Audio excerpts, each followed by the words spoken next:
Hi, I'm Mahalia, and these are the moments with Okayplayer.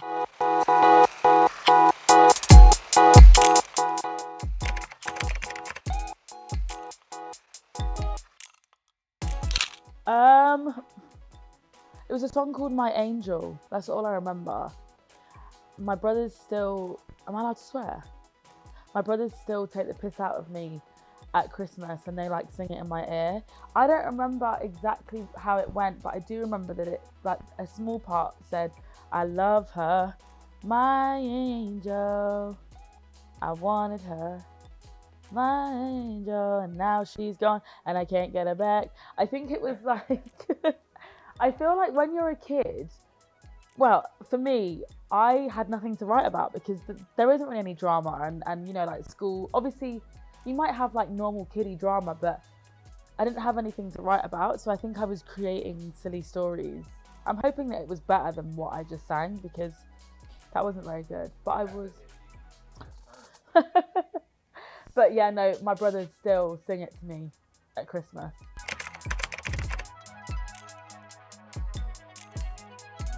Ooh, I mean, it probably would have been my parents. I think like I was definitely that kid who at like family gatherings would like bring all the family together and say I'm gonna do a dance or I'm gonna sing a song. Um, so I think I probably would have played it for my mum and dad first, and then I would have switched to my, or like maybe like my dad would have said to me play it to everybody. Maybe that's how my brothers found out, but I was really really close with my parents, so I would say it would be them. I made my first proper song when I was about 11, and I remember my dad always, I think my parents are the reason why I kind of so quickly believed that I could do it, because they were just, I remember my dad being really shocked. One of the first songs I ever wrote was called Let the World See the Light, which is about like my first like love in school. Yeah. And it was a really cute song and it's written really well and it's on Spotify and all the other stuff now. So I, yeah. If you listen to it, I sound like a baby. Yeah. Yeah. So, but I do remember that my dad was just like, he was always really shocked. Whenever I'd play him something new, he was always shocked that I'd done it. I'm not sure why though, because he did it. Yeah, so I don't know why they were shocked because I was like watching them all the time.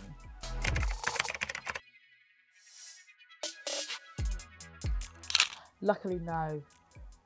Especially because we didn't live in the capital, like we didn't live in London. Both my parents are from London, but I didn't grow up there, so there was no like feeling of competitiveness or like needing to be at a certain point. Also, I would say that I think my parents were both very cool. Like the things that they did, like it might not have been something that made them both, loads of money and like massively commercially successful, but when I think about what they did, I think it's so fucking cool. Like my dad was a session singer and session musician for Erasure in the 80s. My mum was in a band called Colourbox who was signed to 4AD. Like to me, some of the stuff that they've done, I'm just like, that is so fucking cool. Very cool.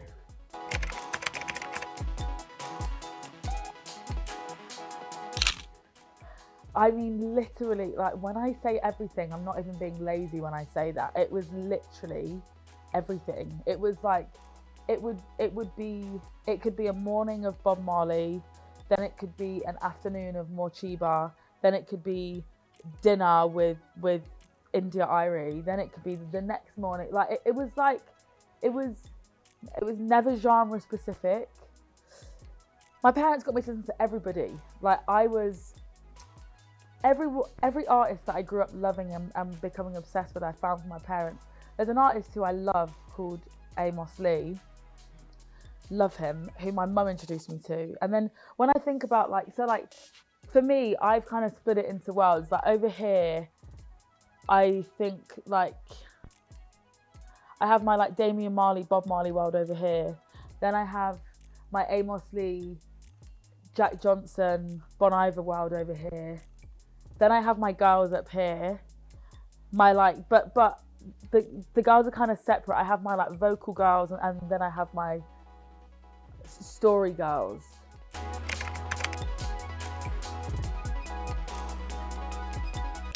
So my mum used to make me play this game when I was a kid, and she would basically make me guess who was singing.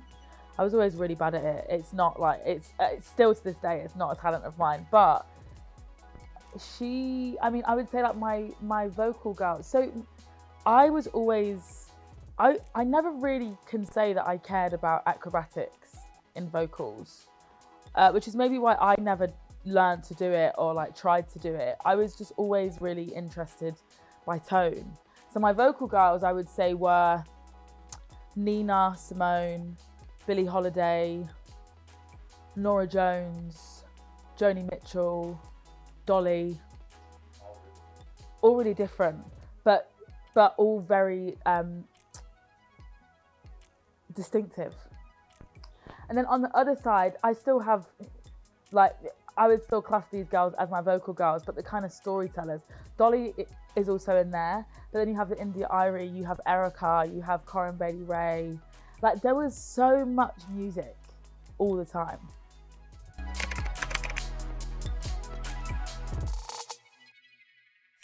There was like a lot of shit that was said after I tweeted all of that stuff, and I think a lot of people would love to do the thing of being like, where's the lawyer? Where are the parents? Read the small print. Blah, blah, blah. And I was just like, what? Like, it's so easy. Okay. My advice, or like something that I would say, is that my situation is not out of the ordinary. It's actually pretty fucking ordinary. Most artists that I know are in deals exactly like mine. They're not crazy deals. Also, I love that everybody on the internet becomes a fucking music lawyer or like a music know-it-all when this shit comes out, because the amount of people that said, well, this is why you shouldn't sign a 360, and I said, well, I'm not in a 360, but thank you. So I think my advice is like, know what you 100% want to do. Like, you just have to be sure that it's what you want to do. And to be honest, I was sure. I still was sure up until like a year ago, and I was like, this is kind of exhausting. It's been like nearly 12 years, and I'm still here, not being able to reap the benefits of everything that I'm doing and all the lovely things that I'm creating and putting out into the world. So I would just say that you have to know that it's what you want to do, first of all. But second of all, I would say to anybody, sign for less money, because the more money you sign for, the more money you owe back. And then it becomes this big circle. And if you have amazing success immediately, fucking brilliant. But if you're like me and you take years to develop, I think it took me 7 years to release my first album. That's 7 years of money that's building up and building up. Every time you go to the studio, it's being paid for. Every time you get in a car and the label book it, it's being paid for. Every time you make a video, it's being paid for. So I just think like you have to really understand what you're getting yourself into.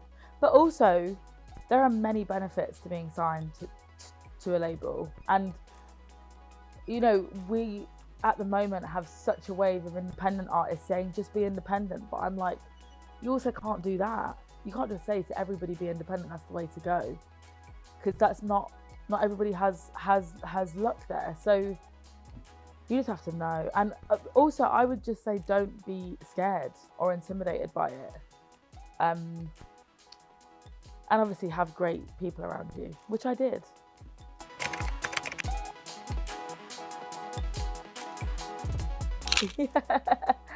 Has my opinion? No, I think a lot of those opinions were there. I'm less afraid to share them. So I actually don't think it has changed. I think I'm kind of sick of being the like media trained girl. Like I've had media training since I was 13, and I'm just like, I know when to smile. I know when to say something and when to not. I know how to divert a question if I don't want to talk about it.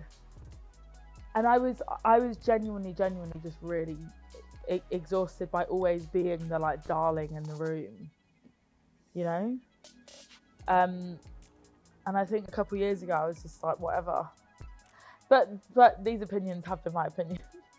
I just have never shared them. I don't know if I was scared. I think I just didn't want I didn't want to create any fallout, you know. I think maybe like I have therapy once a week, and I started working with my therapist around the time that I started writing my album, this album. And I think something about being open and being able to say out loud exactly how I feel about certain industry things or people, I think maybe is what set it off. Because I think therapy can be like Pandora's box. I think you can open the box and things just start spilling, and it's very hard to close that box again. And I think that's what happened with me. And then I just wanted to share with everybody. There are things that I love to do that help my mind. So, okay, so I don't think I have a routine, but there are things that are always going on for me. So like, there will always be something burning in my house. It could be incense, it could be Palo Santo, it could be a candle, could be my diffuser. That doesn't burn, but you know what I mean. So there's always a smell. If there's not a smell, then I'm distracted by that and I need to get something smelling. Yes, huge for me. My favourite scent in the whole world, which doesn't come from a candle, but is when I my apartment is in a block of flats, and I don't have an outdoor area. So when I wash my clothes after hang them in the apartment, that smell is my favourite smell. Like fresh cotton, it's the best. And what I love is when I have people come into my house and say, "Oh my God, it smells amazing," and I'm like, "Yeah." It's that fresh linen smell is just mwah. Cleaning has always been a thing for me in relation to my mental health. If my house isn't clean or if things just aren't, and not in a way that's like compulsive, but it's definitely something in my life that is really important, keeping my brain clear. My boyfriend's gonna watch this and be laughing because I'm also a messy bitch, but like he's definitely gonna be watching going, what the fuck is she talking about? But I'm like a messy bitch with clean tendencies.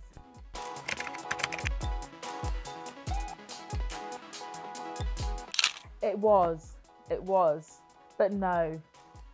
I mean, it's hard to navigate. It was hard to navigate towards the end of the album process because obviously he was involved in my project as a songwriter, and I think we've been seeing it a lot. We've been seeing a lot of people talking about it, but traditionally the way that the business model in music is set up basically means that songwriters get paid nothing.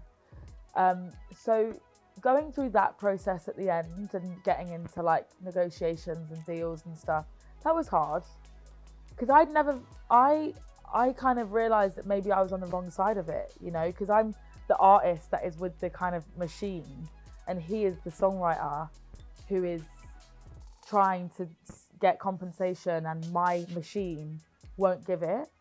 That was super difficult for sure, but the only way that we can all kind of move and figure stuff out and make the industry better is by talking about it. So for us, it was a tough conversation for about 4 weeks.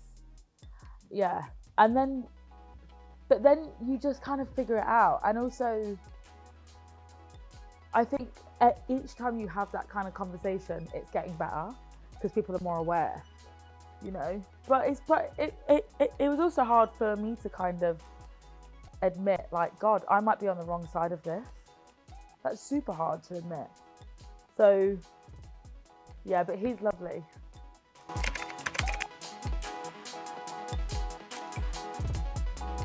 I've always wanted to work with Kendrick Lamar. Obviously, I love him, but there's something about him that I feel like me and actually my whole family are connected to. I like doing things that my family would be excited by as well. So Kendrick is someone that I just, would love to create with. I don't think I would be ready yet. I need like 10 more years. Yeah. When I'm like 32.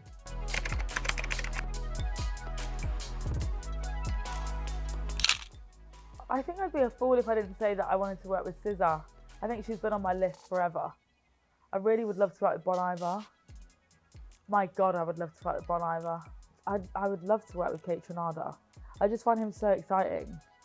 And also, like, I'm like very into that kind of space of music, so I find him exciting. I actually would love to work with Calvin Harris, to be honest.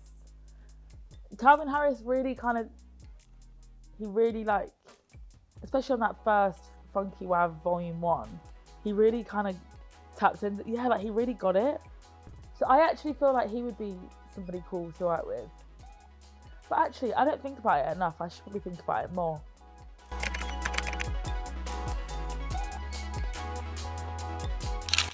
Okay, can they be love and like heartbreak? Just like achy. Okay, Bonnie Ray, I Can't Make You Love Me. Bon Iver, Restacks. Oh my God. When he finishes that song by saying, "Your love will be safe for me." That one, devastating. Let me choose a happy one. I have so many devastating love songs. Jack Johnson, Banana Pancakes. Yeah. One of the loveliest songs. It's a pleasant song. Banana Pancakes and Better Together both are very pleasant songs, but Banana Pancakes, I love this idea of him saying, "Don't go to work today. Let's stay here and make pancakes." It also really always reminds me of my first love, so I think I would say that. Love songs. Oh, Corinne Bailey Rae, Like a Star. Beautiful song. Do you know, I would have to say Snow Allegra, I Want You Around. Yeah, that's like my only new one. I think that album, Those Feels Again, she captured love exquisitely. And I Want You Around. That will be a song that I play forever. Oh. Is that 5? Yes. No, the first one was Bonnie Ray. No, but you're also correct because Bon Iver covered that song. He did a version of I Can't Make You Love Me, and it's crazy. I'm going to send that to you. It's crazy.